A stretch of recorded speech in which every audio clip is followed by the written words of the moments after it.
제가 올린 글이 좀 도저히 너무 길고 어려워서 뭐 이해가 안 된다 이러신 분들이 있어서 제가 이렇게 동영상 촬영을 해서 설명을 이제 해 드리겠습니다. 좀 잘 들어주시고 많은 참여를 부탁드리겠습니다. 먼저 이제 수익률은 100%라는 건 뭐냐 하면 투자 최소 금액을 제가 이제 1,000만 원까지는 내렸습니다. 그래서 제가 필요로 하는 액수는 2,000만 원이고요. 그래서 예를 들어서 2,000만 원을 투자했다 그러면은 4,000만 원을 드리는 거죠. 원금 2,000만 원에다가 100% 수익률 2,000만 원 합쳐서 원리금 합계 4,000만 원을 드리겠다. 이런 뜻입니다. 그리고 이제 걱정하시는 것들이 보니까 이거 뭐 재판만 이게 뭐 재판에 관련된 이제 제 아이템인데요. 재판만 이기면 뭐 하냐 이래서 이제 회수를 걱정하시는 분들이 계세요. 그래서 제가 실제로 만나면 지금 이제 갑이 저고 이제 을, 병, 정, 무기, 경 무기까지 이제 관계자들을 이제 제가 다 이렇게 말하자면 엮은 거거든요. 그 중에 이제 병과 을의 와이프,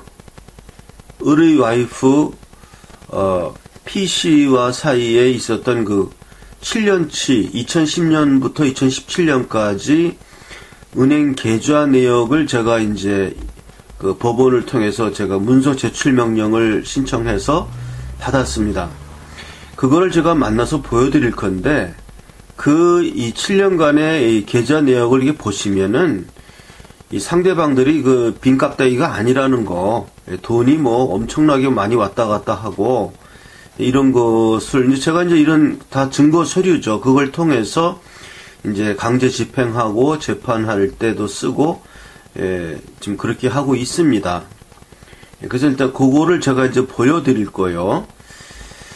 그 다음에 이제 이 사건의 이제 기초가 되는 것이 쭉 나오면은, 이 선행재판 1, 선행재판 2 제가 이렇게, 익명으로 해놓은 것은, 여기 피고의 이름이 들어가고, 뭐 액수가 나오고 이러면, 뭐 어느 법원이고 이러면 또 개인 프라이버시 문제가 있어서 제가 이렇게 그냥 선행재판 1 A 채권 이렇게 이제 가명으로 해놓은 겁니다. 그래서 이 판결문을 제가 만나면은 보여드리겠습니다. 그러나 이제 이렇게 온라인상으로서는 얼마짜리 채권을 갖고 있다. 내가 이렇게 말할 수는 없죠. 물론 이게 이제 2천만 원보다는 훨씬 많습니다. 제가 이 전체를 다 하겠다는 뜻은 아니고, 제가 지금 당장 운영비가 없어서, 뭐 재판하러 다니고 집행하려면 또 보증금도 걸어야 되고, 공탁금도 걸어야 되고, 뭐 예납금 이런 식으로 할 것들이 많거든요. 그래서 일단은 이제 돈이 필요해서 제가 이렇게 투자 광고를 낸 거고요. 이 선행재판 1과 선행재판 2를 통해서 제가 원인 채권, 제가 갑이고, 을에 대해서 가지고 있는 채권이 있습니다. 그래서 이제 제가 을에 대해서 이 채권을 이제 2개를 가지고 있죠. 재판을 2개를 이겨서. 그래서 이제 그거 가지고 제일 먼저 지금 굉장히 많은 일들을 이제 해놨어요. 많이 했는데, 차근차근히 몇 개만 제가 좀 대표적인 것만 먼저 설명을 하겠습니다. 그래서 이제 을에 대한 채권 판결문을 가지고 을이 이제 A 회사와 B 회사 2개를 가지고 있어요. 둘 다 이제 주식회사로 돼 있고 이 사람이 이제 대표이사죠. 그래서 뭐 이 사람이 뭐 A 회사와 B 회사에 대한 월급여 채권, 이런 건 전부 지금 압류명령을 다 때렸죠. 압류명령도 지금 다 때렸습니다. 그래서 다 이제 묶어놓고, 은행 계좌 이런 거 다 이제 묶어놓고 다 돼 있습니다. 그래서 지금 이제 하나씩 말씀을 드리겠습니다. 그래서 이제 그 을이 갖고 있는 A 회사와 B 회사의 주식을 제가 압류를 다 걸어서 여기 보면은 이제 주식을 다 압류를 걸었습니다. 그래서 A 회사의 주식을 제가 이 실명은 제가 만나면은 이 회사 등기부까지 다 보여드리면서 설명을 하겠습니다만은 지금은 그냥 이렇게 A 회사 이렇게 말할 수밖에 없습니다. 그래서 이제 그래서 압류했고 매각 명령까지 다 받아놨어요. 예. 이 사람이 주식이 이제 전체가 뭐 5만 주다. 그러면 이 사람이 그 중에 한 10,000주 정도 갖고 있겠죠. 대표이사니까. 나머지는 이제 다른 사람들 이름으로 이제 돼 있는데. 그래서 이 사람 주식을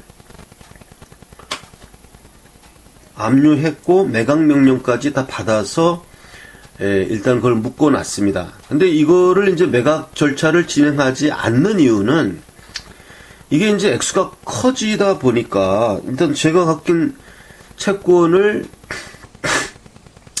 이 A 회사 주식 매각에 이제 이것을 전액 매각했다. 그래서 예를 들어서 전액 매각 돼가지고 다 받으면 나야 뭐 좋은데,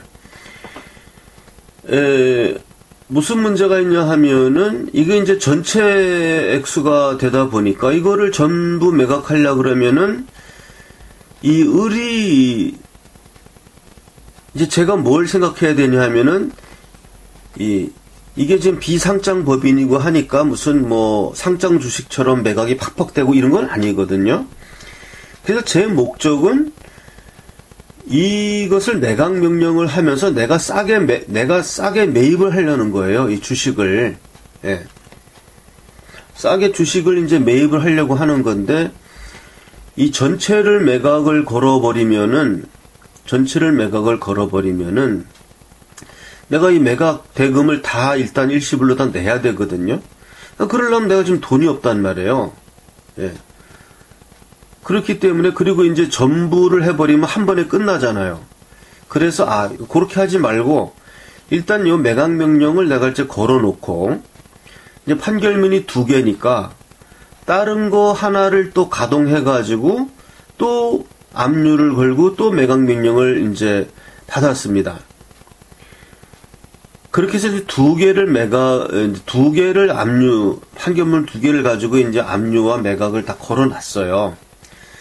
그래 놓고도 제가 이제 그 다음에 더 잘게 잘라서 내가 이 사람을 좀 혼내주겠다 이렇게 생각을 하고 아주 소량 이건 뭐 액수를 말씀드려도 되겠습니다. 이번에 그 압류를 그리고 제가 그 법적인 거 하나 설명드리면, 예를 들어서 1억을 압류를 하면 나는 1억을 압류해놓고 압류된 채권 중에 1,000만 원만 부분 매각한다 이런 게 되는 줄 알았거든요.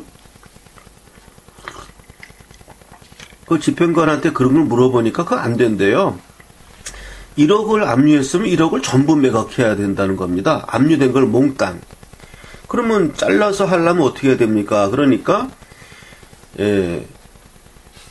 1,000만 원을 압류를 해가지고 1,000만 원어치를 매각해야 된다는 거예요. 그렇게 얘기가 나오더라고요. 그래서 그러면 일단 압류 걸어놓은 걸 풀면은 또 도망가니까 압류 걸어놓은 건 그대로 놔두고 이제 채권을 뭐 전부 합류한 건 아니고 또 나머지 금액이 있거든요. 이자도 늘어났고 그래서 그 일부 채권을 1,500만 원으로 제가 압류를 요번에 걸었어요. 그래서 압류는 걸렸고, 이제 매각 명령이 다음 주 정도로 나옵니다. 그럼 일단 그 1,500만 원 가지고, 그 비상장 주식을 매각하는 거예요. 그것을 이제 특별 현금화 매각 명령이라고 하는데, 비상장 주식의 매각 절차는 유체동산 매각 절차에 준한다 이렇게 돼 있어요. 그래가지고 이게 이제 해본 사람도 별로 없고 뭐 친구들 변호사들한테도 물어봐도 자기는 모른다 그러더라고요. 그리고 집행관한테 물어봐도 자기는 모르는데 해봐야 된다 그러더라고요. 그래서 해보자고.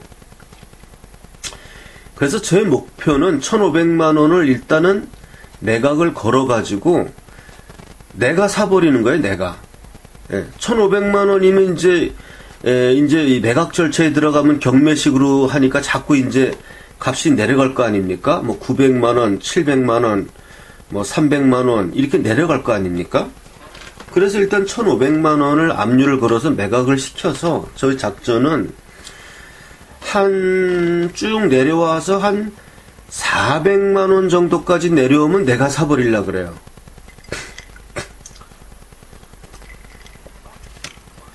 예를 들어서 값이 쭉 내려오는데 이제 이 을이 똥줄 타가지고 저 자식이 이거 주식들 저렇게 싸게 다 하면 결국 나중에 가서 내가 회사를 장악하잖아요. 그러니까 똥줄 타게 만들어가지고 을이 값이 내려올 때 뭐 한 700만 원 정도에 자기가 사버리면 오케이 좋죠. 나는 700만 원을 받으니까. 그 다음에 이제 700만 원 받았으니까 아직 채권은 남아있잖아요. 못 받았으니까. 또 1,500만 원을 또 압류를 또 걸으려고 그래요.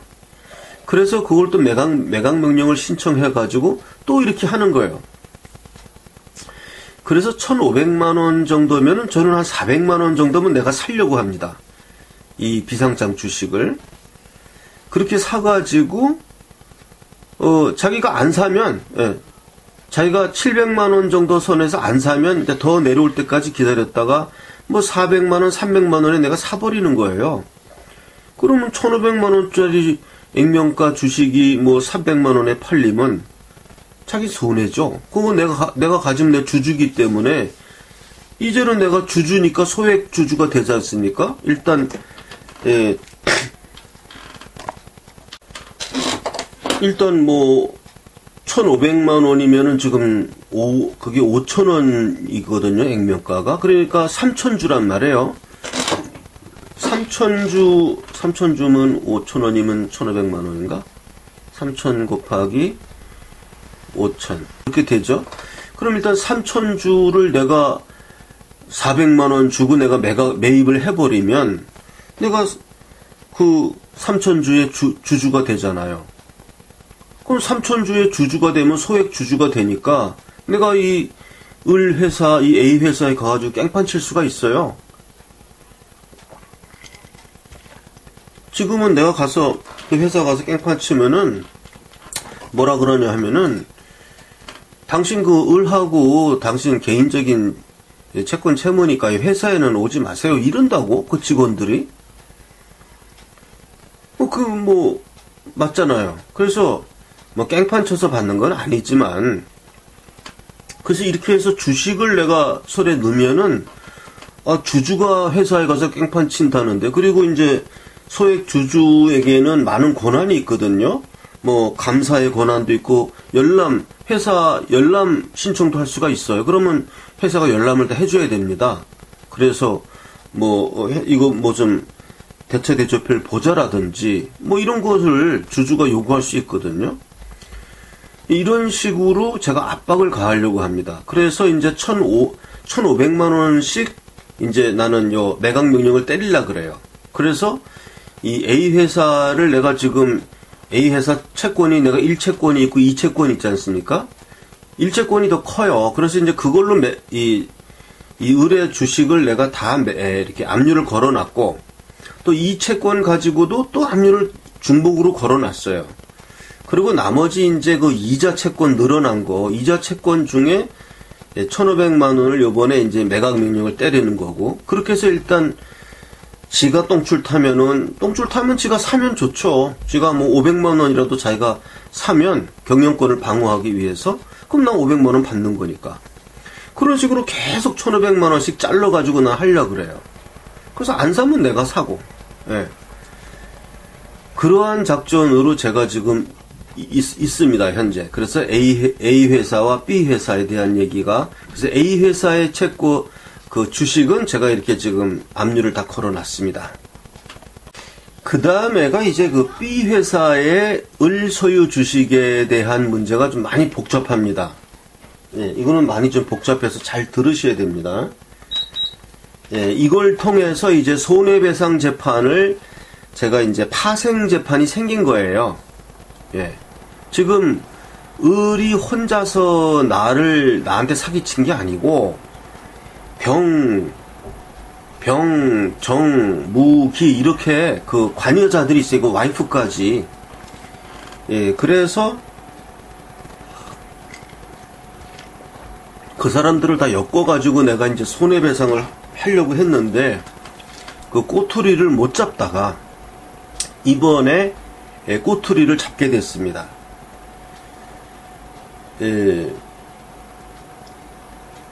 을의 그 동업자, 을과 한패인 사람 중에 병이 있어요, 병. 병은 이제 신분이 공직자입니다. 공무원입니다. 그래서 이 병에게 승소하는 경우, 지금 을은 뭐 사업가가 되어가지고 이 사람이 이런 일 하도 많이 당해갖고 아주 도망 다니는데 이 사람이 아주 선수예요, 선수. 그래서 을은 뺀질뺀질해가지고 지금 이제 을 소유 주식을 이제 압류한 거 하고 저쪽에 부동산 경매에 들어간 거 하나 있는데 그건 깡통 부동산 돼서 받을 것도 없어요. 그래서 이제 을의 동업자 병에게 제가 이제 그 손해배상 재판을 넣습니다. 예, 손해배상 재판 넣었는데 그 내용까지 설명하면 너무 길어요. 그래서 이제 그 손해배상 재판을 통해서 예, 꼬투리가 이제 잡히기 시작한 게 뭐냐 하면 제가 이제 을 소유 주식을 이제 압류를 했어요. 을의 B 회사, A 회사는 아까 얘기를 다 했습니다. A 회사는 이제 그거는 간단하게 다 정리된 거예요. A 회사 주식은 그 법원이 을의 소유 주식을 인정을 했고 압류를 했고 양도명령이 아니라 매각명령까지 다 때렸기 때문에 A 회사는 딱 정리가 된 겁니다. B 회사에 대해서는 제가 압류를 한 다음에 압류는 됐어요. 압류가 됐는데 주식 양도명령을 내렸는데 그 폐해버렸어요. 양도명령이 기각됐어요. 그 기각된 게 뭐냐 하면은 을이 B 회사의 주식이 없다. 이렇게 인정된 거예요. 예. B 회사의 주식이 없다. 그러니까 양도명령이 기각된 거죠. 근데 그게 이제 거짓말인 걸 난 알고 있거든요. 그러니까 이제 을이 자기 주식을 병, 정, 무, 기 요렇게 이렇게 명의를 다 바꿨단 말입니다. 그래갖고 내가 양도명령이 기각됐는데 병하고 재판을 하다가 병의 변호사인 J가 실수를 했어요. 어떤 실수를 했냐 하면은 병의 변호사 J는 내가 을에 대해서 이렇게 여기 B 회사의 을 소유 주식에 압류하였다. 예, 그 선행재판 8이거든요. 그걸 제가 압류했는데 그 사실을 병의 변호사인 J는 몰랐던 거예요. 내가 을 소유 주식을 압류했다는 사실을 병의 변호사인 J가 모른 거예요. 지금 알 수가 없죠. 왜냐하면 굉장히 관심을 가지고 을한테 뭐 물어보고 그 갑이 너한테 뭐 주식 뭐 압류한 거 있냐 이런 식으로 많이 물어보고 뭐 굉장히 관심을 갖고 그랬으면은 J가 그걸 알았을 텐데 그 사실을 까맣게 모르고 있는 그 병의 변호사 J죠. 병의 변호사 J가 나하고 내가 이제 병한테 손해배상 재판을 걸었잖아요. 그 재판에서 그 병의 변호사 J가 뭐라고 답변을 했냐 하면은 병이 을에 대해서 갖고 있는 채권이 있거든요. 네. 병이 을에 대해서 갖고 있는 채권의 담보 목적으로 을 소유의 주식의 명의를 병의 명의로 바꿨을 뿐이다. 다시 말씀드립니다. 병이 을에 대해서 갖고 있는 자기의 채권의 담보 목적으로 을 주식을 자기가 양도받았다는 거예요. 을 주식의 명의를 병 명의로 바꾼 것이다. 이런 걸 우리가 법적인 용어로 이제 뭐 매도 담보, 양도 담보 이렇게 표현하죠. 그러니까 을이 자기가 갖고 있는 주식을 병에게 준 것은 병이 을에 대해서 채권을 갖고 있기 때문에 그 채권에 대한 담보 설정을 해줬다는 거죠. 을이 병에게 담보 설정에 해주는 것으로 부동산 대신 주식을 주었다는 거예요. 그러니까 실제 소유자는 을이라는 거죠. 그러나 명의자는 병인 거죠. 이렇게 되면은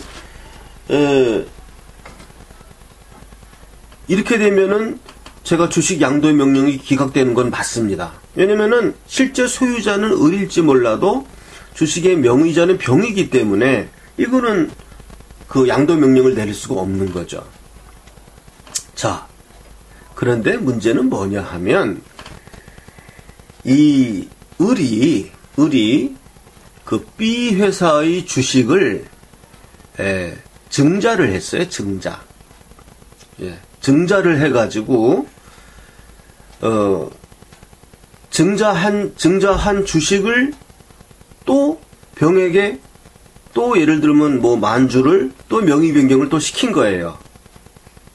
을이 B 회사의 주식을 증자해가지고 그거를 병에게 또 준 거란 말입니다. 여기서 문제가 생긴 거예요. 뭐냐 하면 애초에 을이 병에게 그 채권 담보 목적으로 준 주식은 문제가 없어요. 그거는 제가 압류를 걸기 전에 거니까. 여기 선행재판 8에서 제가 압류를 걸었잖아요.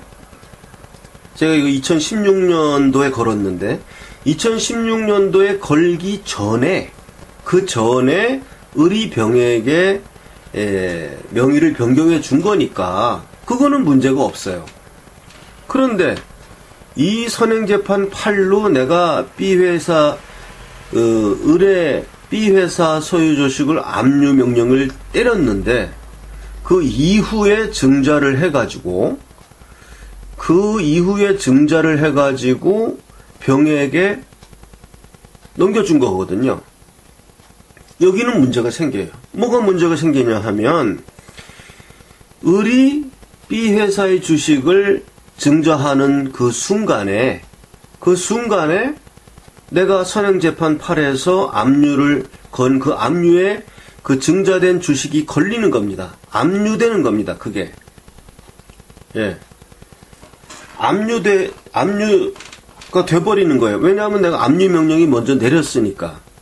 그러면 병이 직접 B 회사에다가 주식 대금을 납입하고 증자된 주식을 받아갔으면 그러면 압류가 안 되죠. 그건 병의 주식이니까.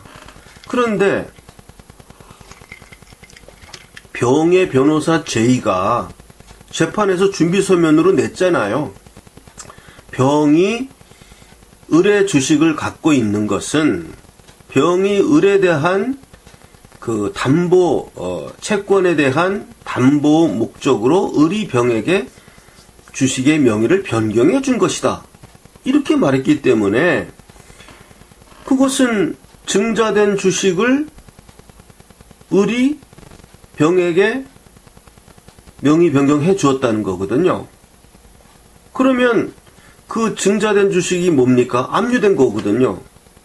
근데 왜 이런 실수를 병의 변호사 J가 했느냐? 변호사 J는 내가 갑이 을에 대해서 압류 명령을 2016년도에 때렸다는 거를 모르고 있는 거예요. 병의 변호사 J는. 그 을하고 뭐 그런 것까지 다 이야기를 했으면은 알 수 있었겠죠. 물론 이 병의 변호사 J의 이 준비서면에서 이걸 자백이라고 하죠. 이 자백이 없다 하더라도 제가 다른 증명 방법을 갖고 있습니다. 그 을이 공증서를 내가지고 병을 위해서 공증서에 쓴, 제가 만나면 이런 공증서도 다 보여드릴 겁니다.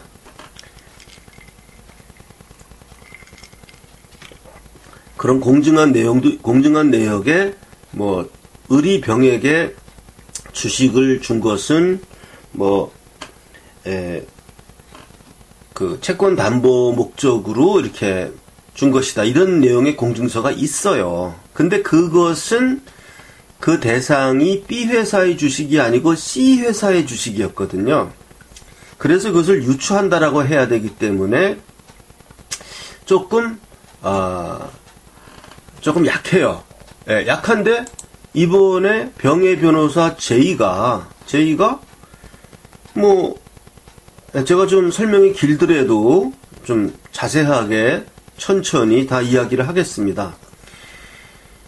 병의 변호사 J가 이건 뭐 명시적으로 병이 주식을 갖고 있는 거는 을이 채권 담보 목적으로 병에게 명의 변경해 준 것이다. 이렇게 자백을 했기 때문에 이건 빼도 박도 못하는 거예요. 이거는 뭐 그대로 그 증자된 주식 가칭 만주를 증자했다 그러면 그 만주는 증자되는 순간에 누구 이름으로 증자했습니까? 대표이사인 을 이름으로 증자했을 거 아니에요. 에?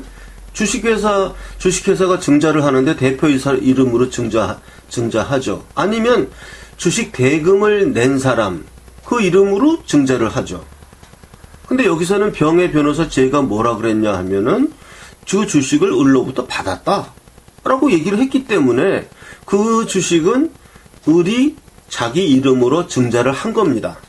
그 만주는 병이 받은 그 만주는 그러면 만주는 제가 이제 가칭을 쓰는 겁니다. 그러면은 그 만주를 압류가 된 거죠. 을이 자기 명의로 증자를 했으니까 증자하는 그 순간에 내가 선행재판 8 2016년도에 압류를 걸어놓은 그 압류 명령에 의해 가지고 압류가 된 압류 주식 만주를 병에게 명의 변경했다는 거거든요.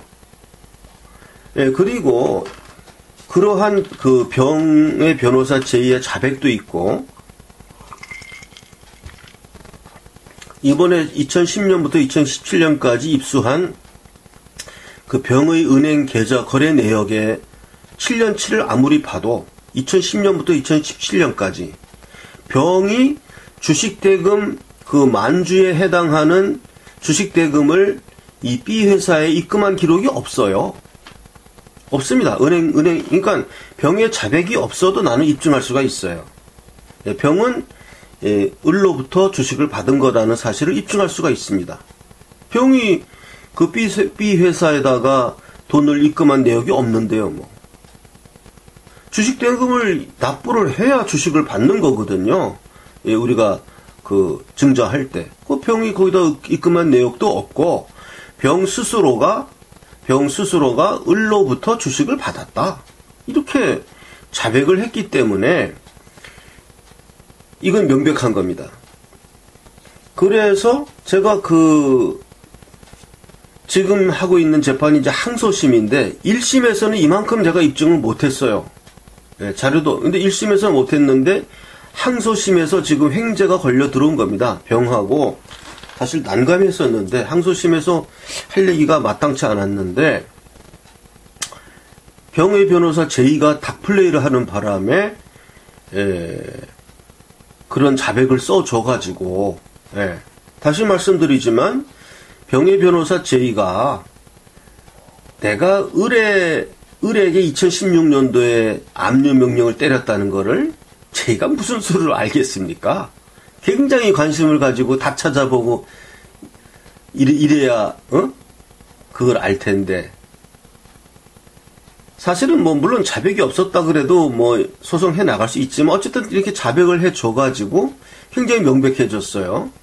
자 그러면 압류된 증자된 주식 만주를 병의 이름으로 명의 변경했다. 이건 불법행위거든요. 주식이 압류되면은 명의 이전을 할 수 없는 거예요. 그럼 불법행위를 했단 말입니다. 그럼 여기서 이제 문제가 이제 쉽게 풀려져 나가는 거예요. 자, 그러면 을은 자기가 압류된 주식이란 걸 알고 있었죠. 압류 명령의 당사자니까. 그리고 그 법인, B 회사, B 주식회사도 이 불법 행위를 알고 있었죠. 압류된 주식을 명의 변경하는 것이다는 것을 을도 고의를 갖고 있었고, B 회사 대표이사는 을이죠. 뭐 똑같은 사람이지만 어쨌든 그것도 법인격이니까 그 회사는 알고 있었어요. 불법 행위라는 거를. 자, 그럼 병은 이게 압류된 주식이란 것을 알아야 될 의무가 있습니다. 왜냐하면 자기가 비상장 법인의 주식을 지금 양도받는 거잖아요. 채권 담보 목적으로 명의 변경할 때는 그 회사에 가서 이 주식이 압류된 주식이냐 아니냐를 조회를 해야 됩니다. 예, 그래서 압류된 주식은 난 이거 압류된 거기 때문에 나 이거를 양도 못 받겠다. 이렇게 나와야 되는 거예요, 병에게. 그런 의무가 있는 겁니다. 비상장 주식회사의 그 주식에 대해서는. 근데 병은 그걸 하지 않았어요. 과실이 있는 거죠, 과실. 아니면 병도 알면서도 그걸 받았다고 볼 수도 있어요. 그거 알고 받았는지 과실로 받았는지 어쨌든 고의 과실이 있는 거예요. 그러면 을도 고의가 있고 B 회사도 고의가 있고 병도 고의 과실이 있어요. 그러면 이게 공동 불법행위거든요. 이게 판례를 보면 판례가 제가 이제 판례를 뒤에다가 다 실어놨습니다. 읽기 힘든 분을 위해서 제가 그냥 요체만 말씀드리면 대법원 판례에 의하면은 공동 불법 행위 제가 한번 읽어드리겠습니다. 자, 공동 불법 행위의 성립과 공동 불법 행위자의 책임에 관한 민법과 판례의 원칙. 자, 민법 제760조에 의하면 공동의 불법 행위로 손해를 가한 때에는 연대하여 배상할 책임이 있다. 수인의 행위 중 어느 자의 행위가 손해를 가한 것인지를 알 수 없는 때에도 같다. 이렇게 규정하고 있습니다. 그 다음에 공동 불법 행위의 성립에 관한 판례를 보면 이게 중요해요, 이 판례가. 공동 불법 행위의 성립에는 공동 불법 행위자 상호 간의 의사의 공통이나 공동의 인식이 필요하지 아니하고 객관적으로 각 그 행위에 관련 공동성이 있으면 족하고 그 관련 공동성 있는 행위에 의하여 손해가 발생하였다면 그 손해배상 책임을 면할 수 없는 것이다. 이렇게 지금 대법원 1997, 1128 선고, 97-18448 판결부터 해가지고 2001 다 2181 판결까지 이게 대법원 판례예요. 다시 말씀드리면 여기 공동 불법 행위자 상호 간에 의사의 공통이나 공동의 인식이 필요하지 않다는 거예요. 객관적으로 각 그 행위에 관련 공동성이 있으면 족하다는 거예요. 그러니까 지금 우리 사건에서 병은 고의 과실, 을과 B 회사는 고의. 을하고 B 회사가 전체 포괄적 고의를 가지고 불법 행위를 한 거죠. 을은 그보다는 좀 그 고의가 작죠. 과실이 작죠. 그러나 어쨌든 이 을과 병과의 공동의 인식이 필요하지 않다는 거예요. 지금 이 불법 행위를 하는 데 있어서 필요하지 않고 객관적으로 그 행위에 관련 공동성만 있으면 된다는 거예요. 관련 공동성 있잖아요. 병도 거기에 이제 같이 관련했잖아요. 같이 그것을 명의 변경했잖아요. 압류 주식, 압류된 주식을, 피압류 주식을 명의 변경했으니까, 자기가 뭐 알고 했든 모르고 했든, 그 비상장 주식회사의 주식을 양도받을 때는 반드시 이게 압류된 주식이냐 아니냐를 확인해야 되는 겁니다. 그 확인 간단해요. 회사에다 물어보면 아는 겁니다. 회사에다가 이 주식이 압류됐냐, 압류 사실 있냐, 그러면 딱 알려주죠. 회사가 이거 2016년도에 갑이란 사람이 압류를 걸었다. 다 나오는 건데 이걸 안 한 거거든요. 그래서 이 병은 이 을과 B 주식회사와의 공동 불법행위의 책임을 면할 수가 없는 것이다. 연대해서 그 손해배상 책임을 지는 것이다. 이게 대부분 판례고요. 그 다음에 책임의 범위에 대한 판례가 있어요. 읽어보겠습니다. 공동 불법행위 책임은 가해자 각 개인의 행위에 대하여 개별적으로 그로 인한 손해를 구하는 것이 아니라, 이렇게 돼 있어요. 개별적으로 그로 인한 손해를 구하는 것이 아니라 그 가해자들이 공동으로 가한 불법행위에 대하여 그 책임을 추궁하는 것이므로 공동 불법행위로 인한 손해배상 책임의 범위는 피해자에 대한 관계에서 가해자들 전원의 행위를 전체적으로 함께 평가하여 정하여야 하고, 그 손해배상액에 대하여는 가해자 각자가, 여기가 중요합니다. 그 금액의 전부에 대한 책임을 부담하는 것이며, 가해자 1인이 다른 가해자에 비하여 불법 행위에 가공한 정도가 경미하다고 하더라도 피해자에 대한 관계에서 그 가해자의 책임 범위를 위와 같이 정하여진 손해배상액의 일부로 제한하여 인정할 수는 없다. 이렇게 판례가 났어요. 그러니까 즉 경미한 가공한 정도가 경미한 가해자라 하더라도 그 피해자에 대한 관계에서 그 가해자의 책임 범위를 정하여진 손해배상액의 일부로 제한하여 인정할 수는 없다는 뜻은 뭐냐? 즉 전체를 책임져야 된다는 겁니다. 즉 1억을 가해한 사람이나 1,000만 원을 가해한 사람이나 전체 1억 1,000만 원의 공동 불법행위에 대해서 똑같이 연대 책임을 진다는 겁니다. 예. 경미한 가해자도, 중한 가해자도 똑같이 전체 책임을 져야 된다. 이것이 판례의 원칙입니다. 이제 판례의 원칙까지 봤어요. 그래서 지금 이제 이 B 회사의 주식을 양도한 행위, 즉 피압류 주식을 명의 변경한 행위는 불법 행위이고, 그것은 을, 그리고 B회사, 그리고 병, 이 3자의 공동 불법 행위라는 거죠. 예. 자, 여기서 그러면은 이 공동 불법 행위에 이 손해배상액이 있을 거 아닙니까?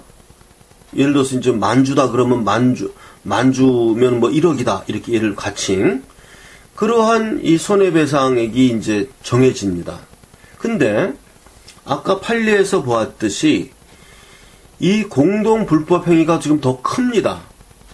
그러니까 을이 병에게 양도한 것도 있고, 정무, 정은 을의 배우자예요.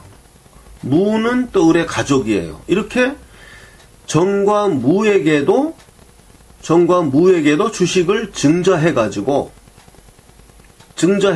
또 을이 명의를 변경시켜 준 거예요. 그러면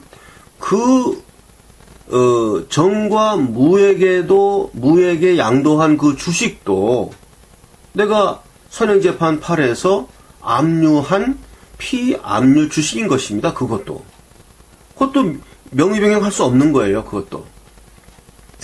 그러면 공동 불법 행위 범위가 굉장히 커집니다. 그러니까 병, 정, 무 세 사람에게 나눠준 주식이 공동 불법행위가 되는 것이고, 병과 정과 무는 이 객관적으로 공동성만 있으면 돼요. 이 을의 포괄적 고의를 알든 모르든 의사소통이 있어, 이건 중요하지 않아요. 예, 어쨌든 을의 공동 불법행위에 객관적 공동성이 있으면 공동 불법행위는 성립하는 것이고, 예를 들어서 무 같은 경우는 아주 조금 받았거든요. 뭐 조금 받았는지만 이 사람도 전체의 책임을 져야 하는 겁니다. 연대해서. 물론 내가 이제 한 사람에게 받았을 때는 지들끼리 이제 구상관계가 성립하는 거죠. 내가 다 물어줬으니까 너희들한테 내가 청구한다면서 지들끼리 재판하는 문제는 나중에 생길 겁니다. 그건 이제 다른 문제고요. 나는 자고는 아무한테서만 전체의 손해배상을 받으면 되는 거예요. 이렇게 해가지고 지금 이제 병에게는 입증이 됐어요. 병은 뭐가 입증됐냐 하면 병의 변호사 J가 을로부터 명의 변경을 받았다라고 뭐 준비 서면으로 자백을 했으니까, 그리고 을의 그 은행 계좌에서 B 회사에다가 주식 대금 납부한 계좌 내역이 없으니까 그 증자한 시점에, 예. 그리고 그 앞뒤를 다 따져봐도 그 주식 대금을 양도했다고 볼 수가 없어요. 주식 대금을 납입했다고 볼 수가 없어요, 병에게. 예. 은행 계좌를 제가 다 보여드리겠습니다, 나중에. 그러니까 병이 양도받은 그 피압류 주식 불법 명의 변경은 입증이 된 것이고, 그 다음에 이제 정과 무가 양도받은 그 주식이 피압류 주식이라는 것을 이제 그걸 입증해야 되거든요. 그거는 일단 이제 정과 무가 을의 가족이라는 것만 가지고는 약하고, 일단은 지금 그래서 B 회사의 은행 계좌 내역을 지금 문서 제출 명령을 신청 중에 있습니다. 예. 근데 이제 회사는 뭐 사업자 번호를 또 알아야 된다고 그러더라고요, 은행에서. 예. 그 사업자 번호를 알아야 뭐 계좌 그거를 문서를 내준다고 그래가지고 지금 사업자 번호를 지금 세무서에다가 사실 조회를 했고, 이제 그 사업자 번호가 나오면 사업자 번호를 써가지고 B 회사의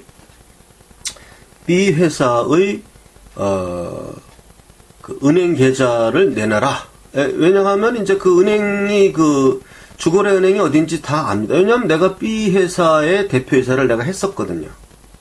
나는 내부자예요. 이 사건의 내부자이기 때문에 내막을 많이 압니다. 내막을 많이 알아요. 그래서 그 B 회사의 주거래 은행을 다 알고 있기 때문에 거기에다가 이제 이렇게 문서 제출 명령 내려서 이제 그 B 회사의 은행 거래 계좌가 나오면 거기에 정과 무가 주식 대금을 납부한 거래 내역이 없으면 정과 무가 을로부터 명의 변경 받은 주식도 그것도 피압류 주식입니다. 결국 을이 자기 대표이사가 자기 이름으로 증자해가지고 정과 무에게 증여한 거잖아요. 가족이란 이름으로. 증여가 됐든 매도가 됐든 을한테서 양도를 받으면 그거는 안 되는 거예요. 왜냐면 을 소유는 압류가 되는 거니까, 압류가 된 거니까, 선행재판 판로 내가 압류한 거니까, 을 소유로 일단 증자된 거는 그건 무조건 피압류 주식이에요. 그건 양도할 수 없는 거예요. 그거를 이제 입증할 문제가 남아 있습니다. 그 은행 거래 계좌를 통해서. 그리고 이제 법인이 뭔지 잘 모르시는 분들인데, 법인의 행위는 전부 은행 계좌 거래 입출금으로 하는 겁니다. 예.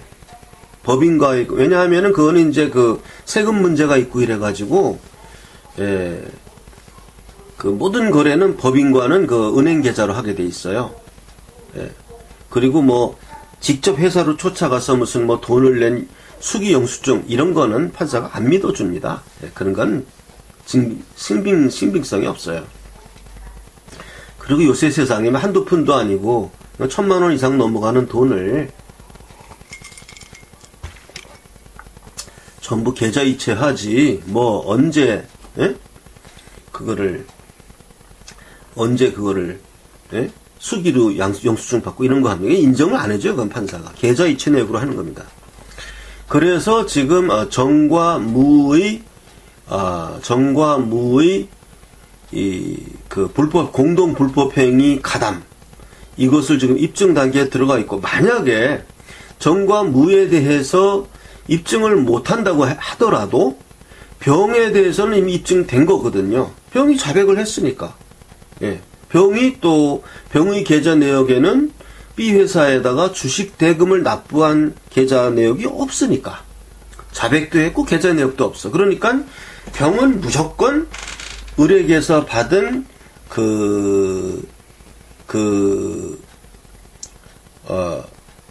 주식이 피압류 주식을 명도 받은 것이다, 양도 받은 것이라는 게 입증됐기 때문에 이거는 제 생각에는 무조건 이깁니다. 이 항소심은. 예, 제가 항소를 잘한 거죠. 1심에서 졌지만.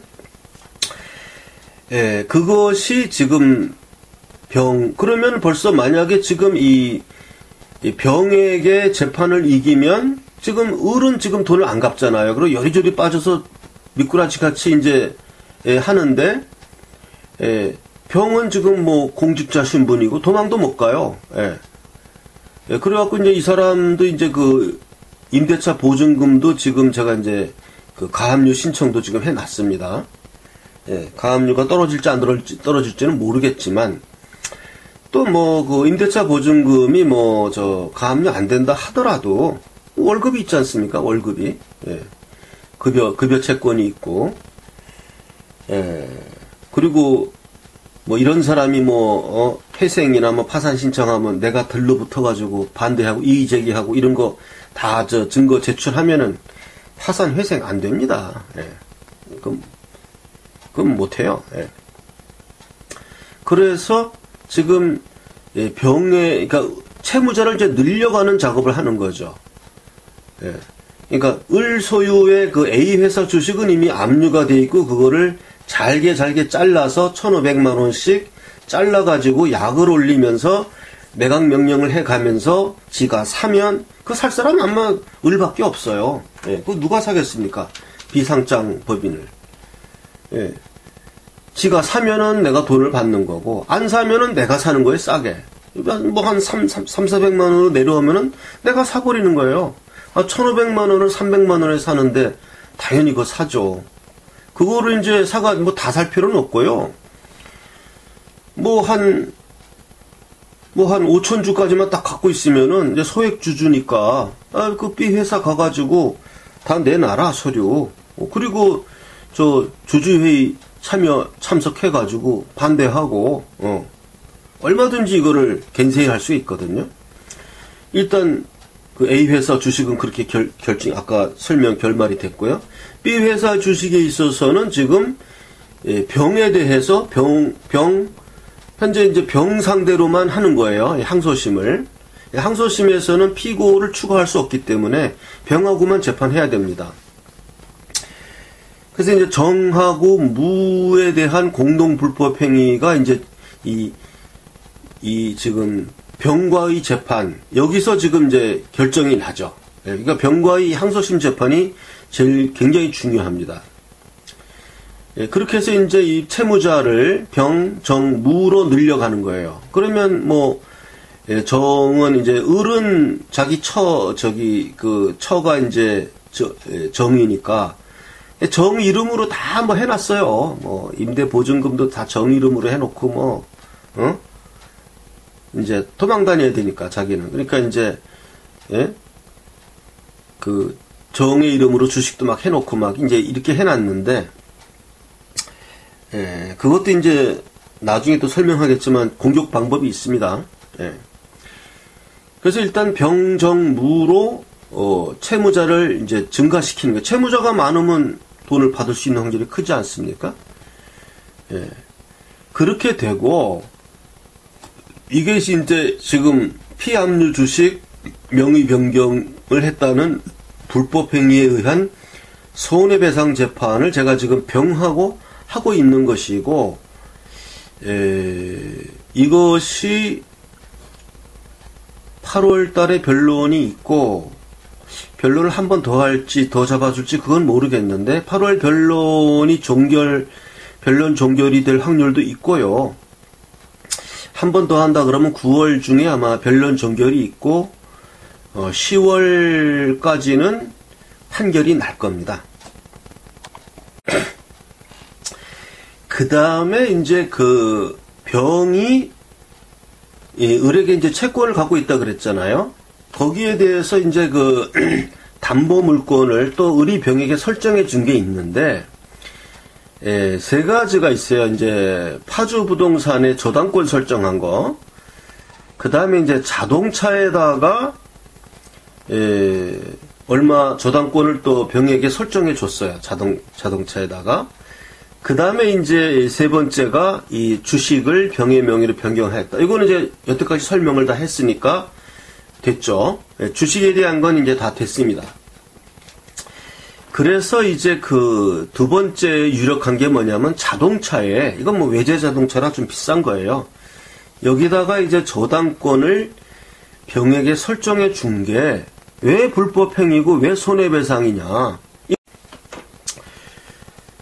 제가 이제 그 을의 이 외제 자동차에 대해서 이제 그 압류하고 이제 강제 집행을 했단 말입니다. 했는데, 그게 이제 실패한 이유가 뭐냐 하면, 병이 여기다가 저당권을 설정한 거예요.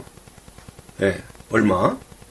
그 다음에 캐피탈, XX 캐피탈에서 또 저당권을 또 설정한 거예요. 그러니까 그 XX 캐피탈의 저당권은 그거는 진짜 저당권이죠. 그거는 이제 을이 이 외제 자동차를 사면서 캐피탈로부터 이제 돈을 얼마 이제 대출 받아갖고 샀단 말입니다. 그러니까 당연히 그건 이제 저당권이 잡혔죠.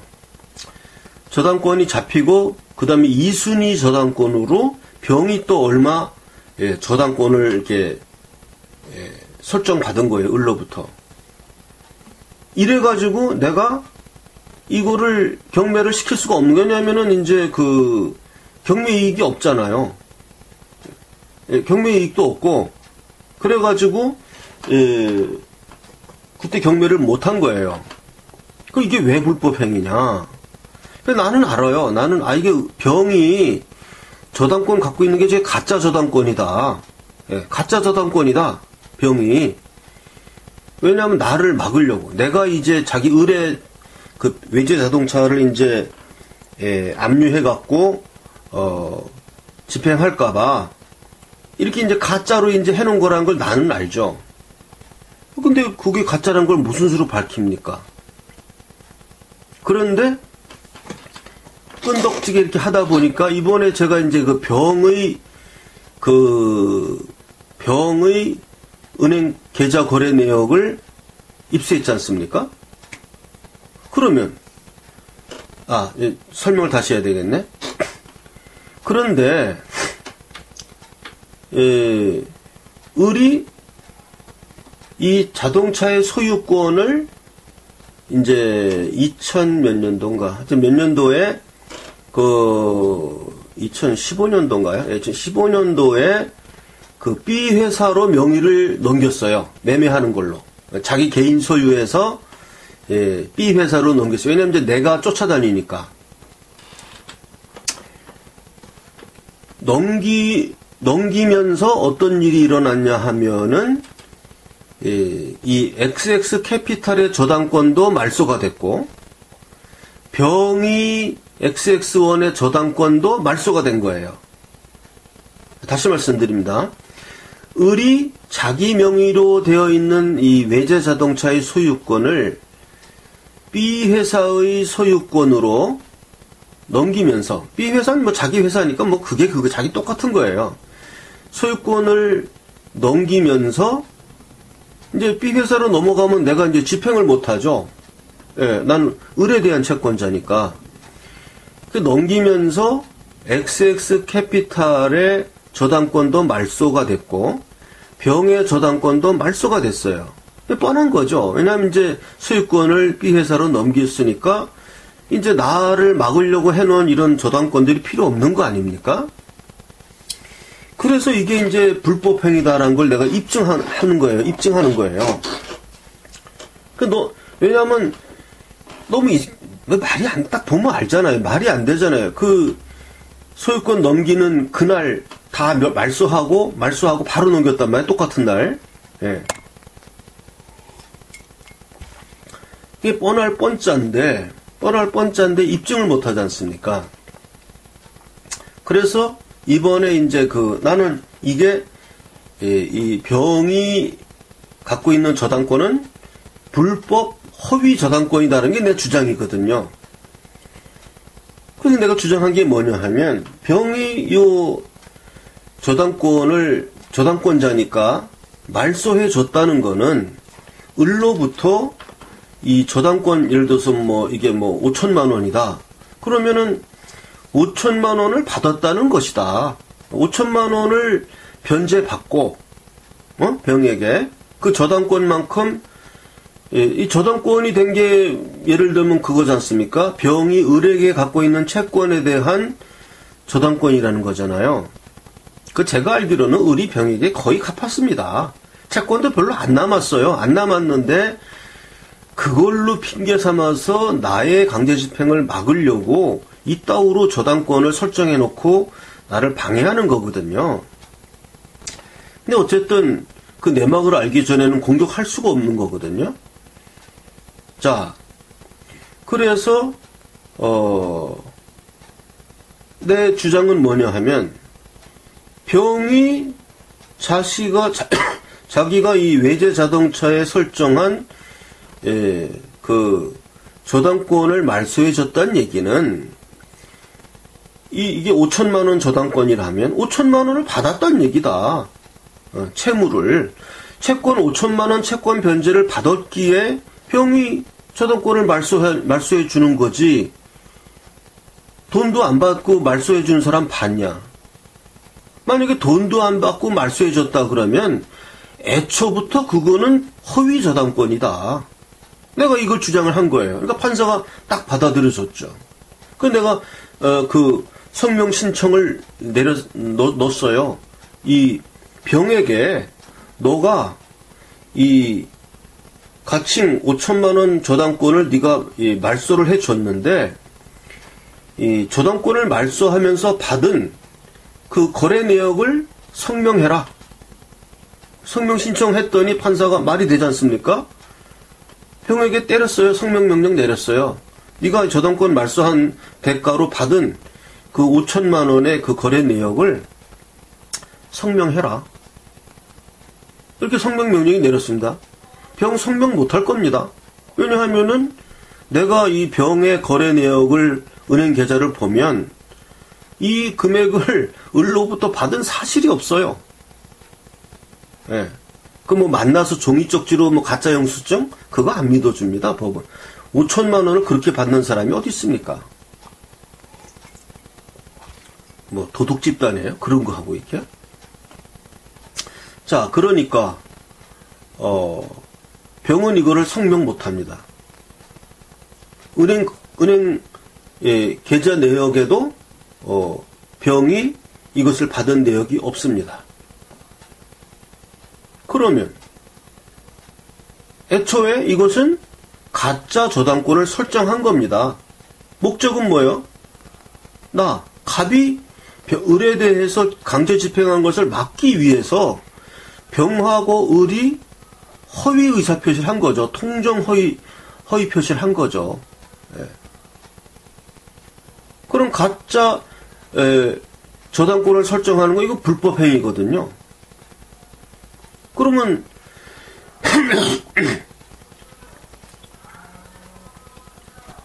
벌써 이제 병의 불법 행위가 입증됐죠? 그 다음에 캐피탈 XX 캐피탈에 대해서도 문서 제출 명령을 내렸어요. 을이 캐피탈에다가 납부한 그 납부 내역을 보내라. 이래가지고 캐피탈이 보냈습니다. 그 납부 내역을 보니까, 예를 들어서 이제 뭐 이게 1억 원이다. 예, 외자세니까 비쌉니다. 이거 뭐 1억 원을 대출을 했는데, 그 거래 내역서에 보면 완납됐어요. 완납됐습니다. 그 완납된 날짜가 언제냐? 2014년인가요? 뭐 그래요. 이 XX 캐피탈의 가칭 1억 원, 1억 원의 저당 1억 원의 대출금이 완제된 것은 2014년인가 뭐 그래요. 그러면 이 저당권이 말소돼서 B 회사로 소유권 넘긴 그 시점은 언제냐면 2015년 해가지고 거의 한 1년 반 정도가 지난 후에 저당권이 말소된 겁니다.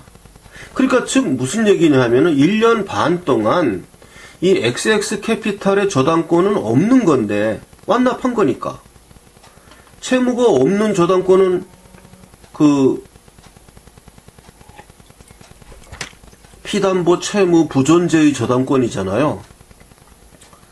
피담보 채무 부존재 저당권은 빨리 말소를 해야 되는 거죠. 빨리 말소를 해야 되는 건데 말소를 안 하고 내버려 둔 거죠. 어떤 목적으로? 제가 집행하는 거를 막을 목적으로 그 저당권을 내버려 둔 거예요. 그래서 1심에서 진 거 아니에요. 1심에서 진 이유가 뭐냐 하면, 여기 자동차에 보면, 이 XX 캐피탈의 저당권도 뭐 굉장히 액수가 많고, 그 액수가 많기 때문에 병이 설정받은 저당권이 허위이든 사실이든 간에,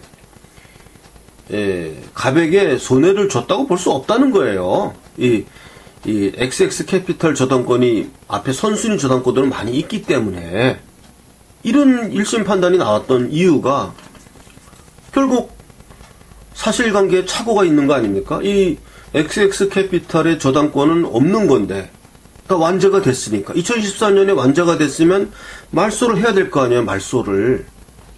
말소 안 하고 내버려 뒀기 때문에 저당권도 많은 걸로 돼가지고 내가 손해본 게 없는 걸로 돼버린 겁니다. 그러면 이 XX 캐피탈을 저당권 말소를 안 한 1차 책임은 누구한테 있느냐? 이 XX 캐피탈에게 있는 거예요. 아니, 채무를 다 변제 받았으면 바로 말소를 해야지 이걸 내버려 둡니까?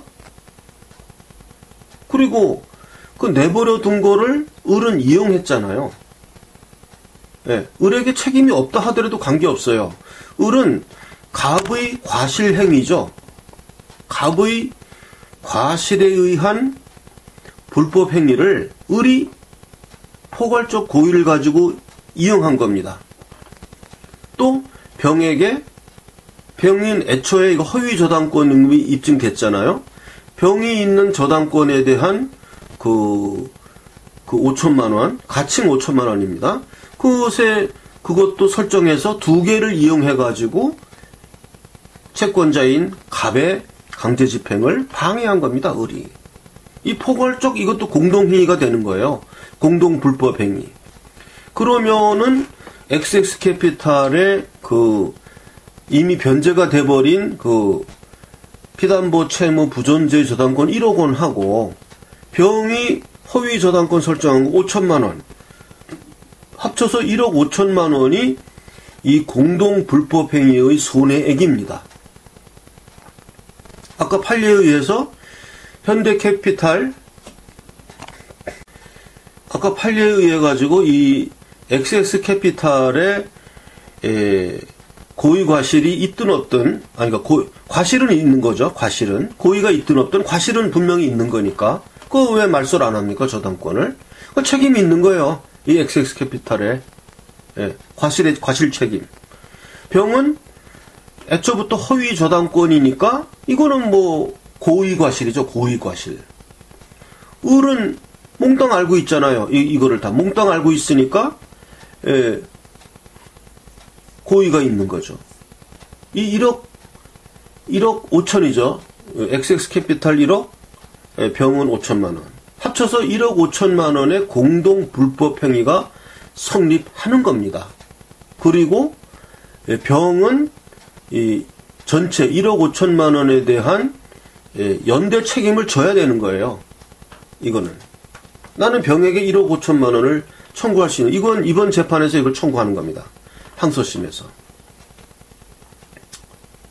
그리고 이제 이 재판이 끝나고 나서 이제 판결문이 나오겠죠. 그래서 맞다. 이것이 다 기초 사실로 인정이 되고 나면 그 다음에는 이 XX캐피탈을 상대로 또 1억 5천만 원의 손해배상 청구 소송을 할 수가 있어요.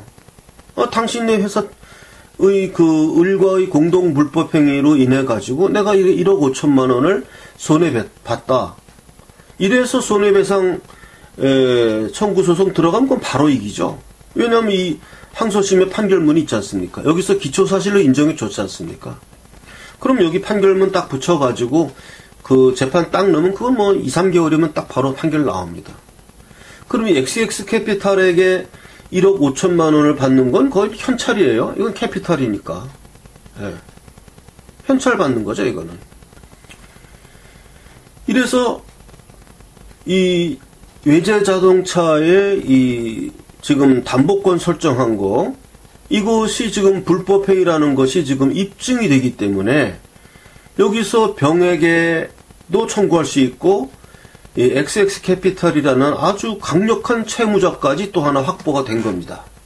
이게 이 외제자동차로 인한 지금 현재 진행 상황입니다.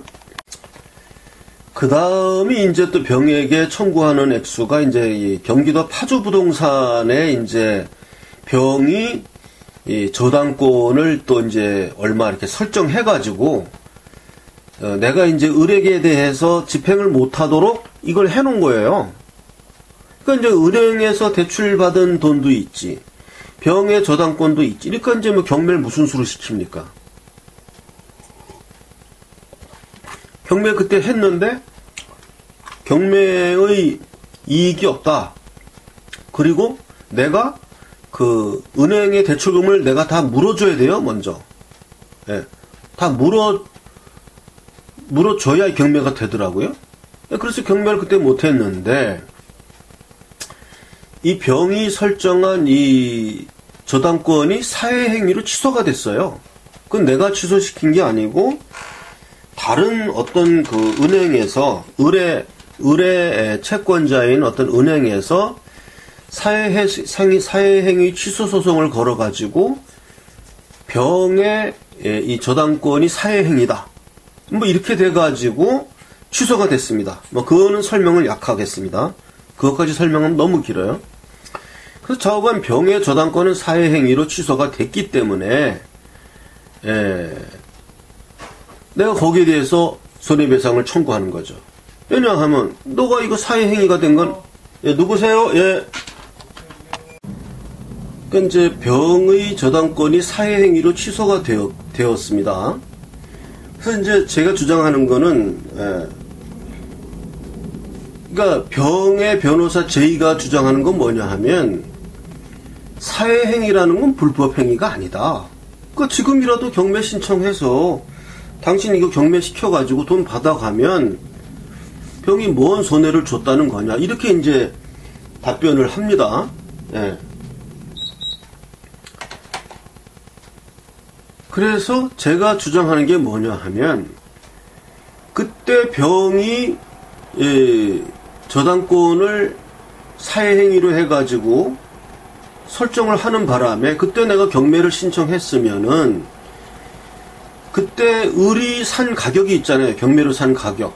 예를 들면 그게 이제 뭐 5억 원이다. 5억 원에 샀으면은 그때 내가 바로 병이 이렇게 저당권 설정만 사회행위를 안 했으면은 그때 경매 바로 했으면 5억에 팔을 건데 지금 사회행위로 취소된다면 지금 경매해 봐야 이게 5억이 안 된다. 지금 그 땅값이 내려가 가지고 지금 경매해 봐야 4억밖에 안 된다. 그럼 내가 1억을 손해봤다는 거예요. 이렇게 내가 주장하는 거예요. 네? 그래서 실제로 지금 이 파주 부동산이 경매가 시작됐습니다. 이번에. 경매가 시작됐어요. 그래서 1차 유찰되고 2차 유찰돼가지고 이제는 그만큼 차이가 났습니다. 내가 그 당시에 경매가 됐으면 5억의 경매가 되는 건데 지금 벌써 4억의 유찰이 돼버린 거예요. 유찰이. 예. 그러면 은행이 받아갈 거 다 받아가고 이제 내가 받아갈 게 아무것도 없어요. 예. 배당받을 게 아무것도 없습니다. 그러면 병이 저당권을 설정하던 그 시점에서는 내가 경매를 했으면은 그래도 내가 5억에 경매해가지고 내가 한 5천만 원이라도 은행 채무 다 갖고 한 5천만 원이라도 내가 받아갈 건데 배당금으로 이 병 때문에 지금 값이 이렇게 내려가가지고 지금 은행 지금 은행 대출금 갚기도 모자라거든요. 값이 내려가서. 그 내가 그때 5천 원 받을 수 있었는데 병 때문에 내가 지금 5천만 원 못 받게 됐다. 5천만 원 내 손해봤다는 거예요, 주장이. 여기 증거 자료는 경매 유찰 기록. 이거 첨부 되는 겁니다. 말이 되지 않습니까? 이것이 병과의 재판의 주요 3가지 쟁점입니다. 이 파주 부동산으로 인한 손해배상, 그 다음에 외제 자동차로 인한 손해배상, 그 다음에 주식으로 인한 손해배상 3가지를 걸어서 1심에서는 이 3가지 다 주장을 변변히 못했어요. 입증 자료도 없었고. 그래서 내가 이제 궁박한 준비 서면을 써내고 있었는데 걸려든 거죠. 병의 변호사 제의가 나는 그냥 좀 무식한 주장을 했었거든요. 이런 주장 안 하고 무식하게 막 주장하니까 그렇게 병의 변호사 제의가 아니 병이 의뢰대한 그 채권 갖고 있어서 그 채권의 담보 목적으로 을로부터 주식을 명의 변경 받은 게 그게 왜 당신을 해치는 거냐. 당신 해칠 의사가 하나도 없다. 자기 채권 담보 목적으로 을로부터 주식의 명의를 변경받은 것이다. 이렇게 딱 써내는 바람에 왔구나. 이걸로 딱 잡아가지고 하면서 총공세로 이제 그러니까 판사도 이제 내적으로 기우는 거죠. 벌써 이 사람 말이 맞는구나. 벌써 나오기 시작하니까. 그러면서 이제 그 병의 은행 계좌 내역도 지금 문서 제출됐지 않습니까? 그건 내가 다 조회해가지고 회계해가지고 밑줄 그어서 넣었어요. 법원에다가. 봐라. 이 사람 이 계좌 내역 보면은 주식 담보대금 넣은 것도 없어. 그 다음에 자동차 저당권 말소해주면서 받은 돈도 없어. 이거 다 짜고 치는 거다. 이게 판사가 보면 알지 않습니까? 이게 원고얘기가 맞구나. 지금 이렇게 흐름이 흘러가고 있는 거예요. 이렇게 해서 일단은 병과의 재판에서 얻어지는 소득은 일단 병은 그 공무원 신분이니까 이 사람은 현찰이고 이 사람을 채무자로 만들면은 돈 받는 건 시간 문제고 그 다음에 이제 얻어진 소득이 뭐냐 하면 그 다음에 얻어진 소득이 뭐냐 하면 이제 그 XX 캐피탈이라는 강력한 채무자 후보죠. 이 사람한테 이제 1억 5천이라는 또 손해배상을 청구할 수가 있게 됐어요. 그 다음에 이제 나머지 더 중요한 내용은 다음 파일을 또 제가 이제 녹화해서 올릴 테니까 너무 길다고 생각하시는 분들은 여기까지만 읽고 들으시고 더 보고 싶으신 분들은 다음 파일을 또 보시기 바랍니다. 자, 이제 이것도 계속 길지만 계속 어떤 설명을 쭉 해보겠습니다. 그 다음에가 이제 그 B 회사에 제가 이제 압류했는데 그 주식 그 양도 명령에서 이제 기각 그때 판결을 받았다 그랬잖아요. 그래서 지금 이 문제를 가지고 지금 이제 그 병과의 재판이 그거지 않습니까? 병과의 재판이 그 B 회사의 주식을 소유의 주식을 그 압류된 주식인데 병에게 명의 변경된 것은 불법행위다. 이 재판을 지금 병하고 하고 있잖아요. 그래서 이거는 지금 이제 그 피고를 병하고만 하는 이유가 이게 항소심이니까 이 피고 추가가 안 돼요. 그래서 이제 병하고만 하는 것이고, 지금 이 B 회사 대표이사는 을이죠. 예. 그 B 회사를 상대로 지금 재판을 또 넣습니다. 예. 1심에서 새로 넣은 거예요. 왜냐면 이제 항소심에서는 병을 상대로 이제 재판하고 있지만은 이제 새로 재판을 걸어서 B 회사를 상대로 손해배상을 하는 겁니다. 청구 소송했어요. 그게 뭐냐? B 회사는 다 알고 있었잖아요. 이게 피압류 주식이라는 거. 압류된 주식이라는 걸 알면서 병에게 명의 변경했잖아요. 그러니까 B 회사가 불법 행위를 한 거죠. 뭐 간단하죠. 그래서 B 회사를 상대로 지금 손해배상 소송을 하고 있고, 이 B 회사를 제가 이 글에는 지금 안 써 있네요. 보니까 너무 많아서 저도 다 못 썼습니다. 그러니까 B 회사를 상대로 지금 하는 손해배상에서 지금 많은 제출 명령이 지금 내려지고 있습니다. 이 판사가 내 말을 일리 있다 이렇게 지금 판단하는 거예요. 그래서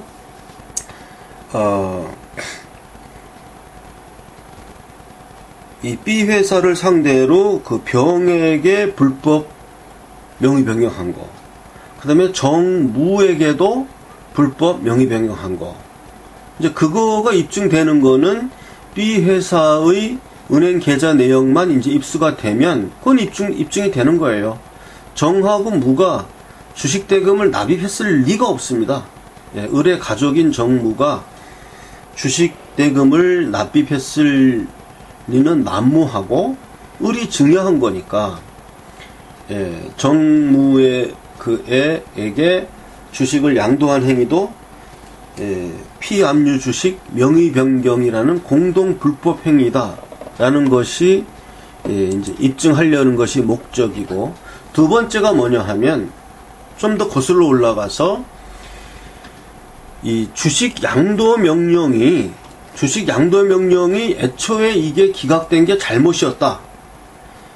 이것을 그 을이 B 회사의 대표이사 을이 불법 행위를 해가지고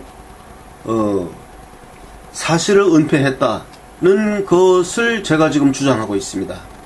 이게 굉장히 복잡해요. 그 내용은 뭐냐 하면, 이 주식 양도 명령이 기각된 게 뭐냐 하면 주주명부, 그 을이 제출한 주주명부와 세무서에서 제출한 그 주주명부로 인해 가지고 을이 소유주식 없다, 이렇게 판결인 주식 양도 명령이 그렇게 기각된 거예요. 을이 주식을 갖고 있지 않다. 근데 내가 알고 있는, 나는 여기 내부자이기 때문에 내가 아는 바로는 을이 주식을 갖고 있거든요. 그래서 주주명부, 을이 제출한 주주명부 이전의 주주명부, 거기에 보면은 B 회사 주식 전액을 을이 갖고 있는 걸로 돼 있어요. 그거는 내가 제출했지만 그것보다 뒤에 주주명부가 우선하니까 그 앞에 주주명부가 효력을 잃었죠. 그럼 뒤에 주주명부는 뭐냐? 이거는 내가 강제 집행을 시작하고 주식 양도 명령을 신청한 이후에 을이 그 법원 등기국에다 낸 주주명부입니다.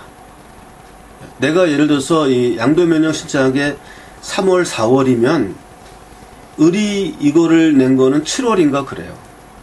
그러니까 을이 가짜 주주명부를 낸 거죠. 난 그걸 주장하는 거예요. 이게 가짜 주주명부다. 그럼 진짜 주주명부는 어디 있냐? 주식양도명령 내리기 바로 직전에 을이 B회사의 대표이사를 중임을 했습니다.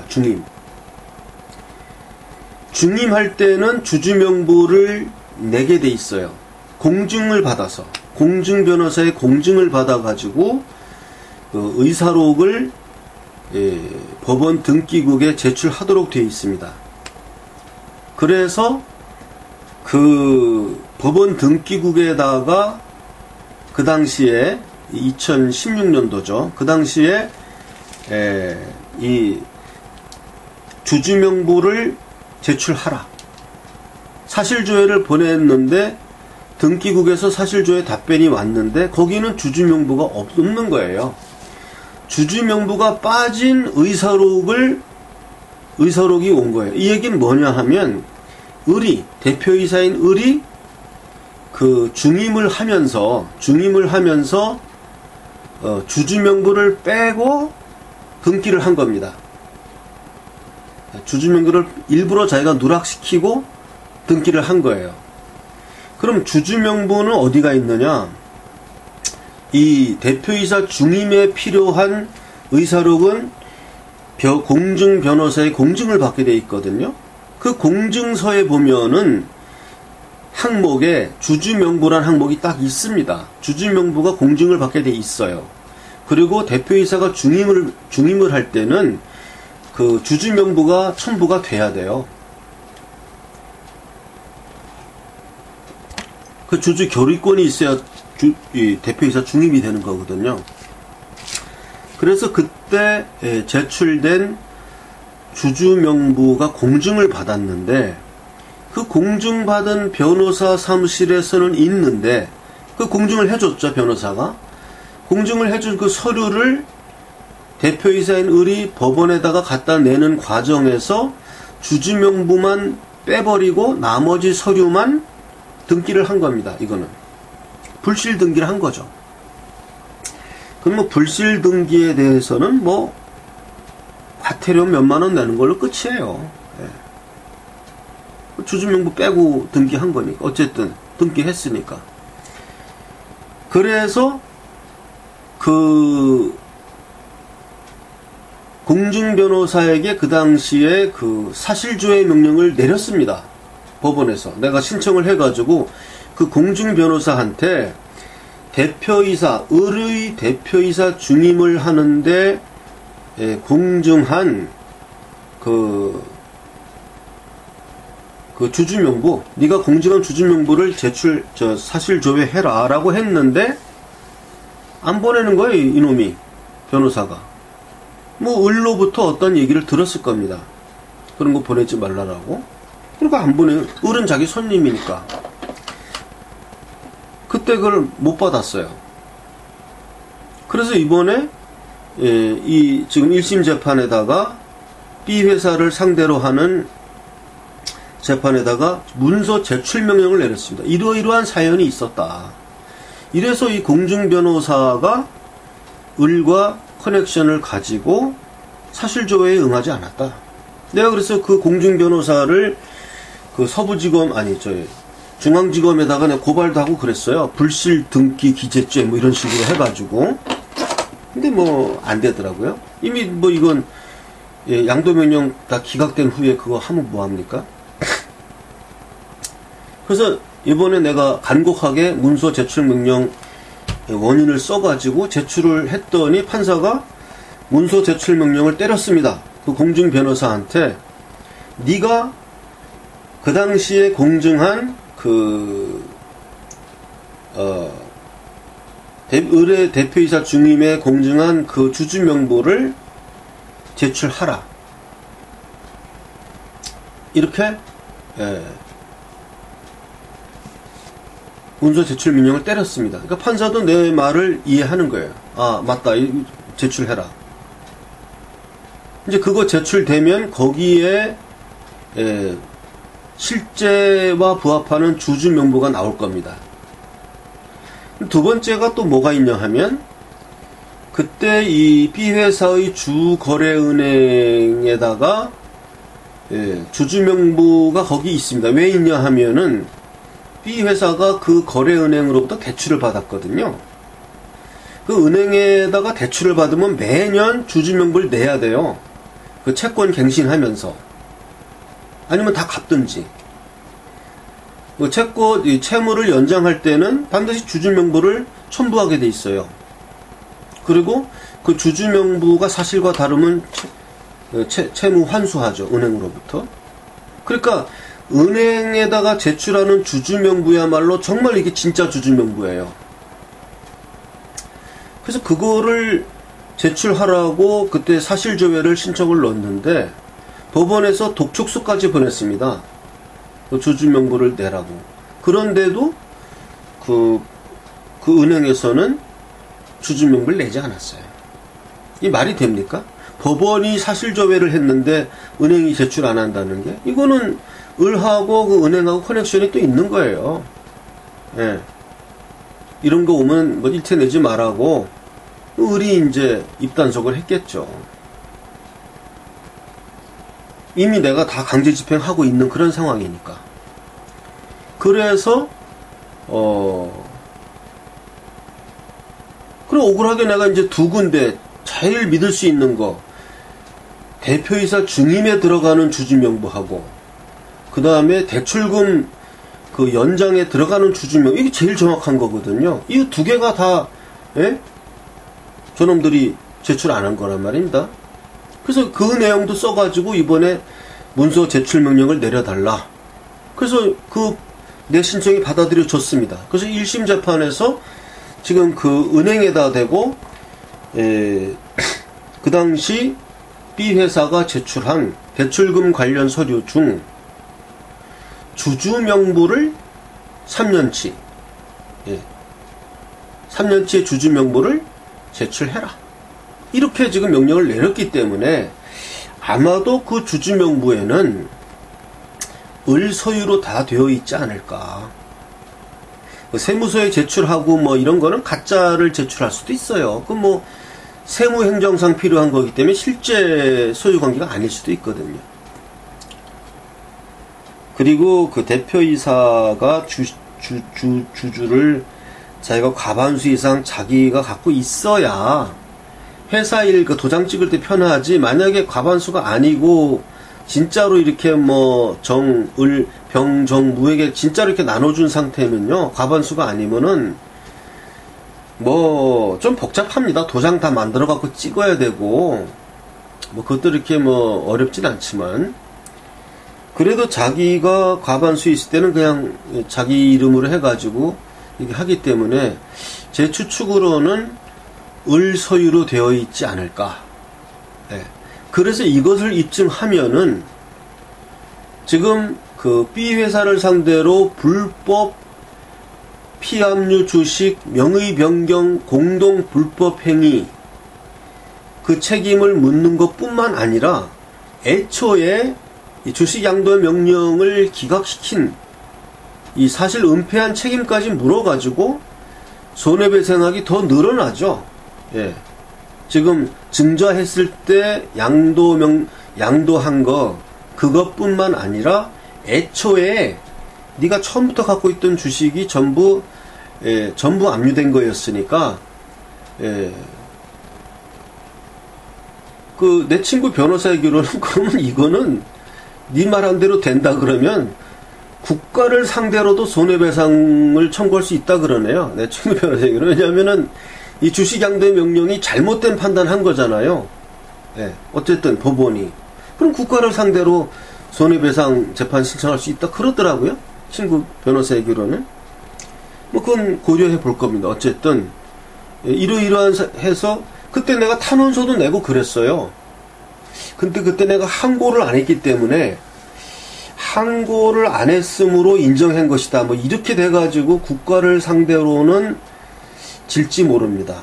질지 모르는데 어쨌든 탄원서는 냈어요. 내가 그때 이게 지금 채무자가 낸 이 주주명부 이거 다 믿을 수 없다 이런 식으로, 그리고 지금 그 은행하고 공중법인이 지금 제출 안 하고 있는데 무슨 재판하느냐, 결정하느냐 이런 식으로 탄원서를 낸 게 있어서 그 이제 기록도 제가 이제 복사를 해다 놓을 겁니다. 이런 식으로 돼가지고 이 주식 애초에 주식 양도명령 기각된 것까지 거슬러 올라가서 이제 청구 취지액을 확장시키는 거고, 만약에 애초에 거가 실패한다 그래도 뒤에 거 증자한 상태에서 피합류 주식을 불법 명의 변경한 건 불법행위 확실하니까 이 재판을 지금 B 회사랑 지금 하고 있습니다. 그 다음에 이제 하나 더 있는 게 이제 C 회사를 소유한 C 회사인데, 뭐 말씀드리는 길에 좀 길지만 여기까지만 하고 마무리하겠습니다. 그러니까 C 회사는 이제 부도 나서 해산된 없는 회사예요. 그래서 과거에 한참 전에 그 C 회사가 발급한 어음을 내가 지금도 갖고 있습니다. 그래서 그 어음을 내가 C 회사가 부도 났기 때문에 내가 좀 못 받았다. 그거를 손해배상 청구를 하는 건데, 그 대상이 누구냐 하면은 을이 대표이사로 있으면서 이 주식이 아니라 이 어음을 나한테 주면서 나한테 돈을 꼬갔는데, 나한테 꼬간 돈 가지고 뭘 했냐 하면은 나하고 같이 아까 경매로 나온 그 파주 부동산에다가 뭘 했어요, 사업을.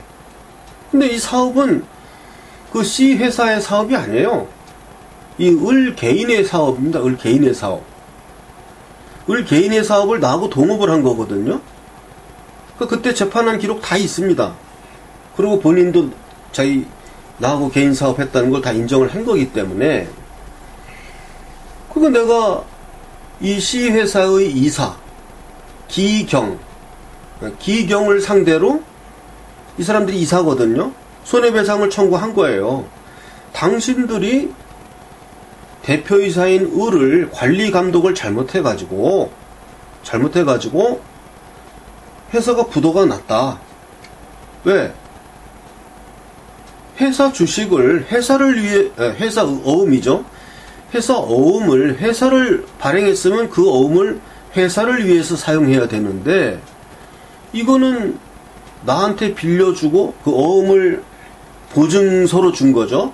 보증서로 맡기고 나한테 돈을 빌려가 가지고서는 회사 업무로 쓴 게 아니고 회사 업무와는 관계도 없는 자기 개인 사업을 했지 않았냐. 이건 배임행위죠, 배임행위. 대표이사의 배임행위죠. 배임행위를 같은 이사인 기경이 관리 감독할 책무가 있는 거거든요. 당신들이 관리 감독 잘했으면은 그 어음 어떻게 발행했냐 관리 감독하고 이걸 했으면은 이런 일을 막을 수 있었는데, 이런 일을 안 해가지고 대표이사 을이 배임 행위를 한 거니까 그거를 관리 감독을 잘 안 해가지고 결국 내가 이 어음금을 회수를 못하게 생겼잖아요. 어음금을 회수를 못하게 됐단 말입니다. 당신들 때문이라, 내 얘기는. 당신들이 대표이사가 어음을 발행하는 것까진 좋아. 그래서 그 어음 발행한 걸 가지고 회사를 위해 사용하면 하다가 부도났으면은 당신들한테 책임이 없지. 근데 이건 대표이사 을이 어음을 발행해가지고 회사를 위해서 쓴 게 아니라 자기 사업을 했단 말이에요. 나하고 동업을 했단 말이에요. 동업도 망하고 나한테 꼬간 돈에 대한 담보로 이 어음을 준 거 아니에요. 회사 어음을. 근데 그 회사 어음을 내가 못 받게 된 거 아니에요. 회사가 부도나 버렸으니까. 내가 손해봤잖아요. 그 손해를 이사인 너희들이 대표이사 을을 관리 감독하지 못한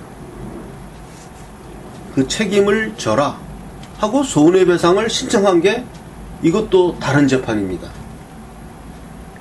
이거의 그 승패 확률은 제가 잘 모르겠어요. 이거는 이제 일단 뭐 그냥 여유 있게 해봄직해서 해보는 재판입니다. 되면 좋고 뭐 안 되면 말고 뭐 이런 마음을 가지고 이 C회사의 그 이사 기경을 상대로 지금 재판을 놓고,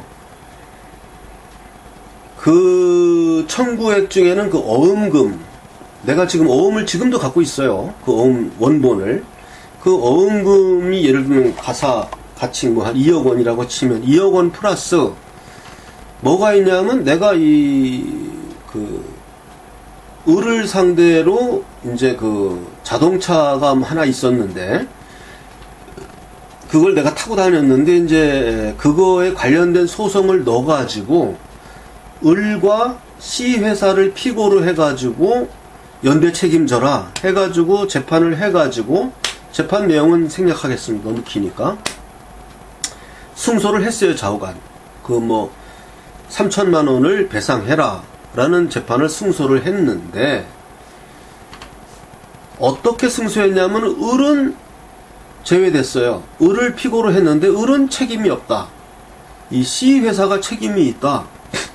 C회사는 뭐 5천만 원을 갑에게 물어주라, 이렇게 재판이 났어요. 그러면 C회사는 부도가 나서 이제 해산된 법인인데 거기에다 대고선 5천만 원 받으라는 재판 판결문 받으면 무슨 소용이 있습니까? 아무 소용없죠. 그래서 이 판결문 어떻게 써먹을 데가 없나 하고 궁리하고 있었는데, 이거를 이제 엮어낸 거예요. 이 기경을 상대로, 기경은 C회사의 이사니까 손해배상 재판을 넣으면서 내가 당신들 때문에 어음금도 못 받게 됐고 이 재판에서 이긴 돈 이 5천만 원도 못 받게 됐다. 그러니까 합쳐가지고 손해배상으로 청구한 겁니다. 예. 이 재판은 뭐 승패가 어떻게 될지는 모르지만 딱히 뭐 또 진다고만 볼 수도 없어요. 내 얘기도 말이 되니까. 그래서 일단은 이 C회사의 이사 기경을 상대로 하는 손해배상 재판은 뭐 꽃놀이패 식으로 꽃놀이패 한다는 기분으로 좀 하고 있습니다.